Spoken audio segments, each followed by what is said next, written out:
સાથે જ આજના સમાચાર સમાપ્ત થયા છે. ગ્રેટ, સિમ્પલી ગ્રેટ, જબરજસ્ત સમાચાર આપ્યા છે દાસ તમે. પહેલા સુશાંત અને કિંજલ, પછી ઉત્કર્ષ અને કિંજલ, અને હવે સુશાંત, ઉત્કર્ષ અને કિંજલ. લવ ટ્રાયેંગલ. મજા આવશે. હવે ખરેખર બહુ મજા આવશે. શ્રીખંડ પૂરી આવશે.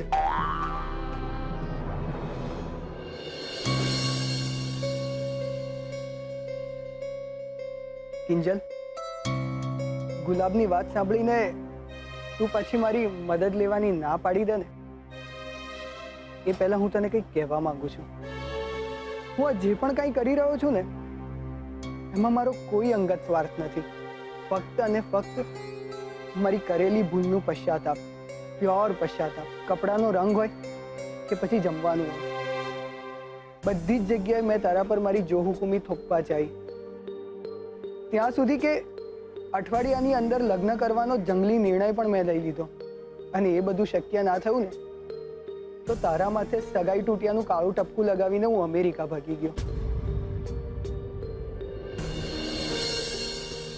પણ સાચું કહું, હું ત્યાં પણ એક દિવસ શાંતિથી નથી રહી શક્યો. એટલે પ્લીઝ, હું જેટલી તારી મદદ કરવા ઈચ્છું ને, એટલી મને કરવા દે. મારા દિલનો બોજ હળવો થશે. મારો વિશ્વાસ કર. હું અહીંયા કોઈની જગ્યા લેવા કે કોઈને એની જગ્યા બતાવવા નથી આવ્યો. મારા ગેરવર્તનના લીધે જે કડવાશ તમારા લોકોના જીવનમાં ઘોળાઈ છે, એ દૂર કરવા આવ્યો છું.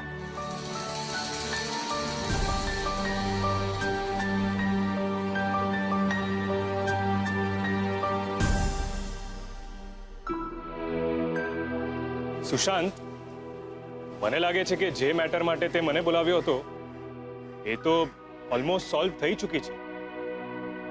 તો હવે હું રજા લઈશ. મોહિતભાઈ, થેન્ક યુ. You welcome.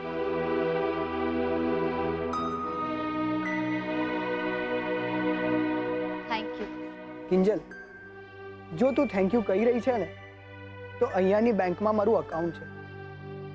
ત્યાં તને લોન મળી શકે એમ છે.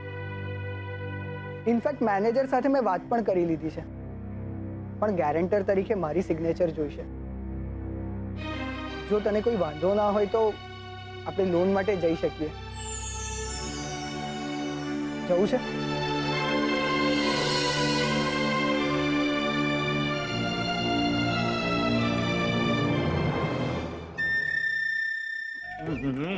હા પ્રભુ, શ્રીખંડ પૂરીએ તો મજા કરાવી દીધી. વાહ વાહ વાહ, પેલો ખોલ્યો છે પ્રભુ. પણ આજે કોણ? પેટ ભરાઈ ગયું, મન નથી ભરાતું પ્રભુ. હા હા હા, વાહ. વાંધો નહીં. જમાવો તમે તમારે. આટલી બધી મહેનત કરો છો તમે, ક્યાંથી સમાચાર શોધીને લાવો છો મારા માટે. હક છે તમારો. ખાઓ. અંકલ, આ મોલ વાળા પ્રોજેક્ટની ફાઇલ. અરે કાકા, તમે અહીંયા?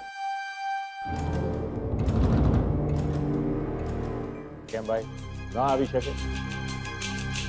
અરે આપણા મોલની 150 દુકાનો વેચવાના છે, તો કામ હોય તો આવવું તો પડે ને.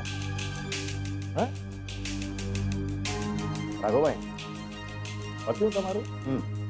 તો હા, પતિ જ કહું છે પ્રભુ. હવે બીજી વાર છે ને, બાસુંદી પૂરીનો કાર્યક્રમ કરજો તો મજા આવે. રજા લઉં પ્રભુ. હે, અને ચાલ. અને હું શું કહું છું, ઉત્કર્ષ બેટા, ભગવાન તને શક્તિ આપે, સહન શક્તિ. પ્રભુ, બાસુંદી વાળું યાદ રાખજો. રજા લઉં.